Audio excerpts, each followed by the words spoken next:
Hello students, welcome to my channel Gyan Ganga. Students, स्वागत है आपका हमारे चैनल ज्ञान गंगा पर। अब हमने ये लास्ट टाइम यहाँ तक डिस्कस कर लिया था। अब हम जानेंगे कैसे कार्बन डाइऑक्साइड को अगर हम पास करते हैं लाइम वाटर से तो जो कैल्शियम कार्बोनेट फॉर्म होता है, इसकी वजह से लाइम वाटर होता है वो मिल्की दिखता है। ठीक है, so you have to remember that whenever we pass carbon dioxide through lime water there is formation of calcium carbonate and which makes the lime water looks milky.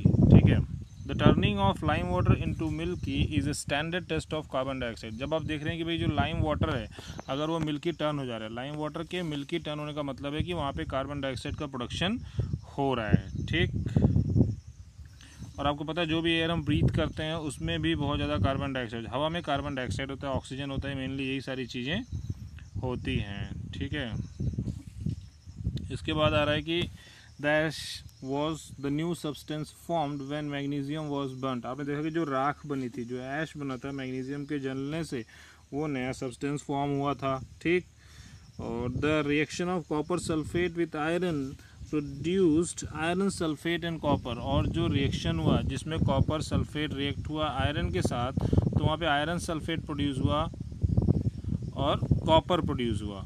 तो both these are new substances. ये दोनों क्या है? दोनों नए substance है। ये दोनों ही नए सब्सटेंस बने हैं।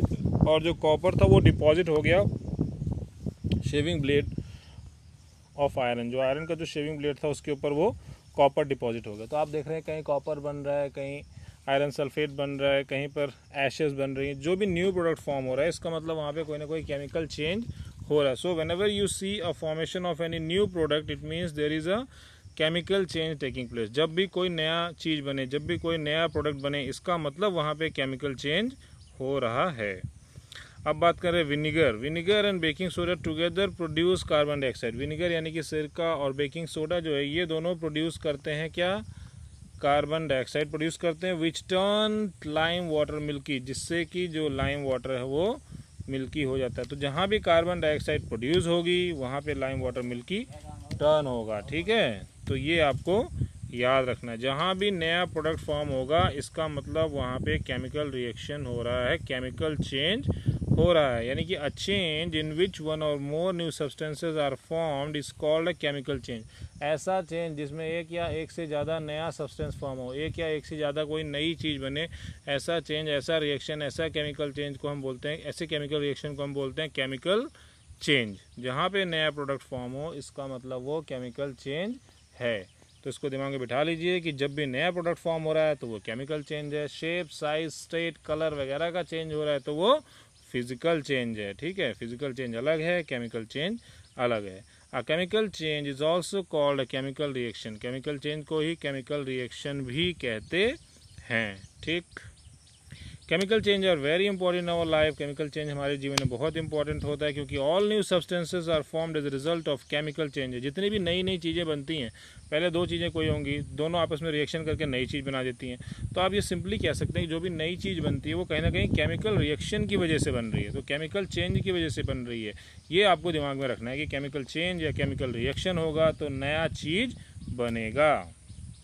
अगर एक metal, if a metal is to be extracted from an ore, अगर एक मेटल को उसकी ओर से निकालना है, such as iron from iron ore, अगर आयरन लोहा निकालना है लोहे की ओर से, we need to carry out a series of chemical change. हमें बहुत सारे केमिकल चेंज कैरी आउट करने पड़ते हैं। जब हम बहुत सारे केमिकल चेंजेस करते हैं तभी जाके एक नया प्रोडक्ट फॉर्म होता है और नया चीज़ हमें मिलता है। ठीक, अब medicine is the end product of a chain of chemical reaction. जैसे मान लीजिए कोई दवाई बनती है तो डायरेक्ट तो दवा मिल नहीं जाती है, बहुत सारी चीज़ों को रगड़ते हैं आपस में, केमिकल का रिएक्शन कराते हैं आपस में, बहुत सारी चीज़ों का आपस में हम इंट्रैक्शन देखते हैं, उसी के बाद एक मेडिसिन जाके बनती है। तो मेडिसिन कैसे बनती है, कोई भी दवा कैसे बनती है? बहुत सारे केमिकल रिएक्शंस के होने के बाद।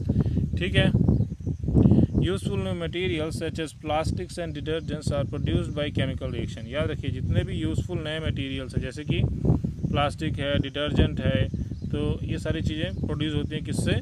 Chemical reaction. तो जितने भी यूजफुल नए मटेरियल्स हैं जैसे कि प्लास्टिक, डिटर्जेंट, ये सब प्रोड्यूस होते हैं किससे? केमिकल रिएक्शन से। ठीक है,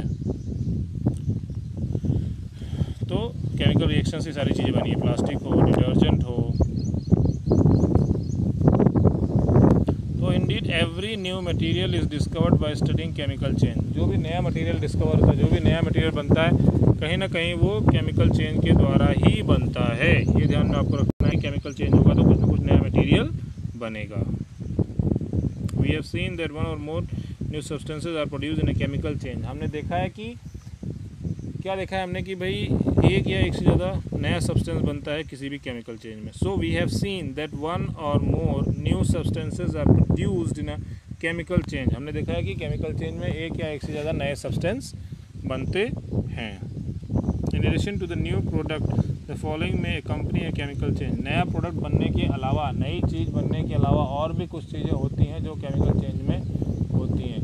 तो क्या कुछ चीज़ें होती हैं केमिकल चेंज में, चलिए वो भी जानते हैं। जैसे कि heat, light, any other radiation और एब्जॉर्ब। या तो हीट लाइट एब्जॉर्ब होगी या तो वो निकलेगी। केमिकल चेंज में ये भी होता है, हीट निकल सकती है, लाइट निकल सकती है, या कोई और रेडिएशन निकल सकता है, या वो एब्जॉर्ब होगा उस केमिकल रिएक्शन में। ठीक है, तो ये होता है हमारा केमिकल चेंज। ठीक,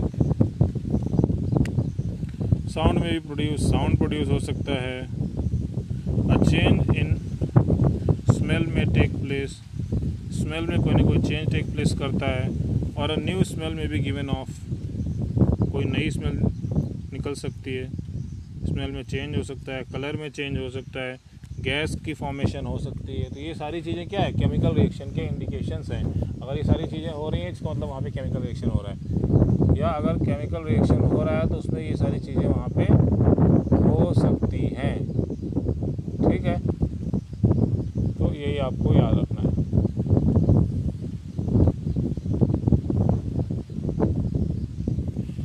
इसके बाद क्या बोल रहा है, you saw that burning of magnesium ribbon is a chemical change. आपने देखा कि जो मैग्नीशियम रिबन जल रहा है तो वो भी एक तरह का क्या है, केमिकल चेंज है। भाई आपने देखा कि मैग्नीशियम रिबन जल रहा है तो वो भी एक तरह का केमिकल चेंज ही है।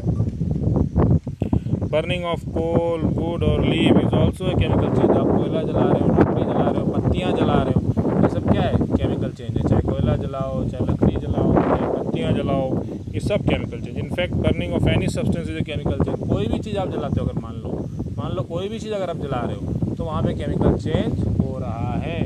ठीक है, दिमाग में रखिए, कोई भी चीज़ अगर जला रहे हो, जलने की प्रोसेस यानी कि बर्निंग की प्रोसेस हो रही है, इसका मतलब वहाँ पे केमिकल चेंज हो रहा है। Burning is always accompanied by production of heat. अगर कोई चीज़ जल रही है तो हीट जरूर प्रोड्यूस होगी। ठीक है, तो याद रखना है कि किसी भी चीज़ के जलने से हीट तो प्रोड्यूस होती ही है। किसी भी चीज़ के जलने से हीट तो प्रोड्यूस होती ही है। ठीक है स्टूडेंट्स, तो इस तरह से आपने ये देखा कि केमिकल चेंज मेनली क्या होता है। ठीक है, उसके बाद देखिए ज़्यादा नहीं बचा है, इसके बाद सिर्फ 2 पेज बचे। तो ये कल और परसों में मैं ख़त्म कर दूंगा, संडे तक हमारा चैप्टर ख़त्म हो जाएगा। तो ये केमिकल चेंज के बारे में पूरा अच्छे से पढ़िए, पूरा अच्छे से समझिए, वीडियो को ध्यान से सुनिए, वीडियो को ध्यान से देखिए। आप लोग वीडियो देखते नहीं हैं, ध्यान से वीडियो को देखिए, ध्यान से चैप्टर को रीड कीजिए। इसके बेस पे जितने क्वेश्चन आंसर्स आप सॉल्व कर सकते हैं उसको सॉल्व कीजिए। केमिकल चेंज, केमिकल रिएक्शन क्या होता है, उसके साथ में क्या क्या और एक्टिविटीज़ होती हैं, उन सारी चीज़ों को पढ़िए, समझिए, नोट्स बनाइए। इसके बेसिस से जितने भी क्वेश्चन आंसर्स बनते हैं उन सारों को सॉल्व कीजिए, कॉपी में लिखिए, याद कीजिए, जो भी डाउट हो पूछिए। वीडियो अगर आपको पसंद आए, अगर आपको वीडियो अच्छा लगे तो इसको दूसरों को भी शेयर कीजिए, सो दैट हम दूसरों तक ये नॉलेज पहुंचा सके, ताकि ये नॉलेज सभी तक शेयर हो सके। तो स्टूडेंट्स, ये पूरा पेज हमने डिस्कस कर लिया है। नेक्स्ट प्रेजेंटेशन में हम बात करेंगे नेक्स्ट पेज की। तो थोड़ा थोड़ा हम पढ़ रहे हैं ताकि अच्छे से आप चीज़ों को समझ सकें। नेक्स्ट पेज में हम रस्टिंग पढ़ेंगे और उसके बाद एक और पेज है। तो ये यानी कि 2 दिन में हमारा चैप्टर अब ख़त्म हो जाएगा। एक दिन में हम लगभग एक ही पेज पढ़ते हैं, ठीक है, या उससे भी कम पढ़ते हैं कई बार।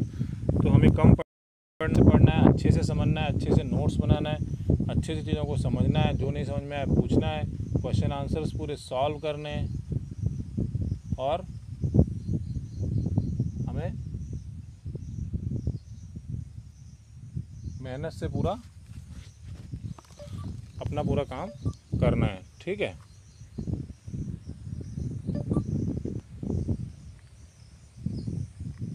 तो इसमें अगर कोई डाउट हो तो आप पूछिएगा।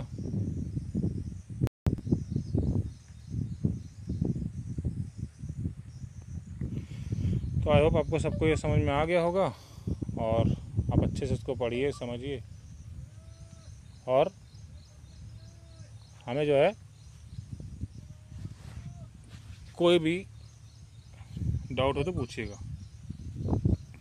तो स्टूडेंट्स मिलते हैं नेक्स्ट प्रेजेंटेशन में। Thank you.